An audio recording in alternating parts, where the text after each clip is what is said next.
Hello दोस्तों, आज हम लोग पढ़ने जा रहे हैं क्लास 10th का मैथ एक्सरसाइज 12.3 में हम देखेंगे इसका 13वां प्रश्न हमारा क्या कर रहा है। देखिए आकृति क्या है, तो ये आकृति दिया हुआ है, ठीक ना।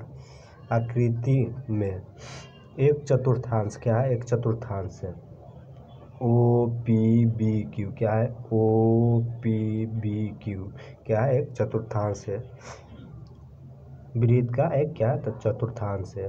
ओ पी बी के अंतर्गत एक वर्ग ओ ए बी क्या है ओ ए बी सी बना हुआ, क्या ओ ए बी सी चतुर्थांश के अंदर क्या एक वर्ग बना हुआ, क्या तो ओ ए बी सी। यदि ओ ए बराबर दिया हुआ कितना, ओ ए बराबर 20 सेंटीमीटर है, ठीक ना। तो छायांकित भाग का क्षेत्रफल ज्ञात कीजिए। पाई का मान कितना दिया हुआ तो 3.14 लेना है, ठीक ना। अब यहाँ पर लिखेंगे क्या हल। ओ ए बराबर कितना दिया हुआ है, चूंकि लिखेंगे ओ ए बराबर 20 सेंटीमीटर। अगर वर्ग के कोई एक भुजा दिया हुआ है तो सारा भुजा क्या होता है समान, सारा भुजा क्या होता है समान। वर्ग का प्रत्येक भुजा क्या होता है समान। तो ए 20 दिया हुआ तो ए भी कितना होगा 20 सेंटीमीटर होगा, ठीक ना। ये भी कितना होगा 20 सेंटीमीटर होगा। अब यहाँ से क्या करेंगे तो यहाँ से ओ बी निकाल लेंगे, क्या निकाल लेंगे यहाँ से ओ बी निकाल लेंगे। तो यहाँ पर लिखेंगे ओ ए बराबर कितना दिया होगा 20 सेंटीमीटर, तो ए बी बराबर भी कितना होगा 20 सेंटीमीटर।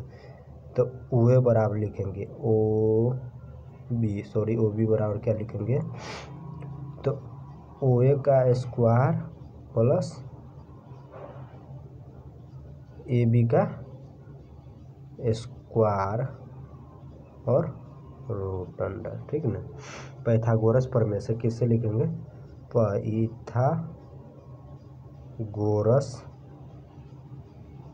परिमेय से ओ बी बराबर लिखेंगे ओ ए बराबर कितना है तो 20 सेंटीमीटर का स्क्वायर, ए बी कितना है ए बी बराबर भी 20 सेंटीमीटर का स्क्वायर। तो ये हमारा हो गया 400 प्लस 400। तो इसको कैसे क्या लिख सकते हैं 2 गुने 400 लिख सकते हैं। तो कितना हो जाएगा 400 का क्या होगा 20 गुने 2। इसको ऐसे भी लिख सकते 2 इंटू 20 इंटू 20। तो 2 20 से तो 1 20 क्या बाहर निकाल दिया, ठीक ना। अब इसका क्या हो गया ओ बी बराबर कितना हो गया इतना सेंटीमीटर स्क्वायर। अब क्या निकालेंगे तब निकालेंगे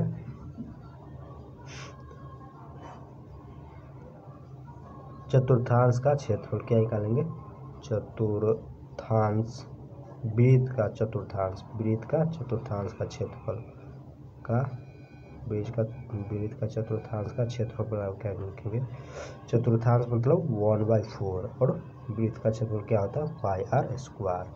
तो 1/4 पाई का मान कितना लेना है तो 3.14।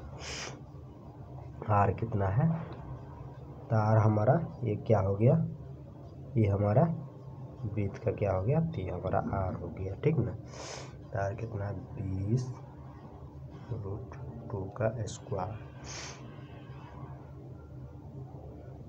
1/4। एक यहाँ से 3.1 यहाँ से हटा देंगे पॉइंट, तो ये हमारा हो गया 00। ये कितना हो गया इसका स्क्वायर। तो यहाँ पे 20 का 400 और दिए 2 से स्क्वायर से रूट क्या हो जाएगा तो कट जाएगा, तो ये हमारा 200। तो 200 0 से 2 0 हट गया, 1 4 से 1 4 हट गया, ठीक ना। तो ये हमारा कितना 314 गुने तो हमारा कितना हो गया 628 सेंटीमीटर स्क्वायर। तो ये हमारा क्या हो गया ये हमारा वृत्त का चतुर्थांश हो गया। ये हमारा क्या हो गया वृत्त का चतुर्थांश हो गया। अब यहाँ पे देखिए इतनी हमारा वृत्त का चतुर्थांश का क्षेत्रफल निकला, ठीक ना। अब यहाँ पे निकालेंगे क्या, तो वर्ग का क्षेत्रफल, वर्ग का क्षेत्रफल निकालेंगे, क्या निकालेंगे, वर्ग का क्षेत्रफल, ठीक ना। वर्ग का क्षेत्रफल कौन सा वर्ग है, तो ओ ए बी सी, क्या है, ओ ए बी सी वर्ग का क्षेत्रफल। तो क्या होगा, वर्ग का क्षेत्रफल भुजा स्क्वायर, क्या होगा, भुजा स्क्वायर। तो भुजा कितना दिया हुआ है, तो 20 सेंटीमीटर, तो 20 का स्क्वायर कितना हुआ, 400 सेंटीमीटर स्क्वायर। अब हम क्या निकालेंगे, तो छायांकित भाग का क्षेत्रफल निकालेंगे, क्या निकालेंगे, छायांकित भाग का क्षेत्रफल। छायांकित भाग का क्षेत्रफल क्या निकालेंगे, चतुर्थांश का क्षेत्रफल में से क्या घटा देंगे, वर्ग का क्षेत्रफल। तो चतुर्थांश का क्षेत्रफल कितना है, चतुर्थांश सीधे लिख दे रहे, क्या, चतुर्थांश का क्षेत्रफल में से चतुर्थांश का क्षेत्रफल माइनस वर्ग का क्षेत्रफल, वर्ग का क्षेत्रफल, ठीक ना। चतुर्थांश का कितना है, 628 माइनस 400, तो ये हमारा कितना हो गया, 228 सेंटीमीटर स्क्वायर। हमारा पूरा कंप्लीट आंसर है, ठीक ना।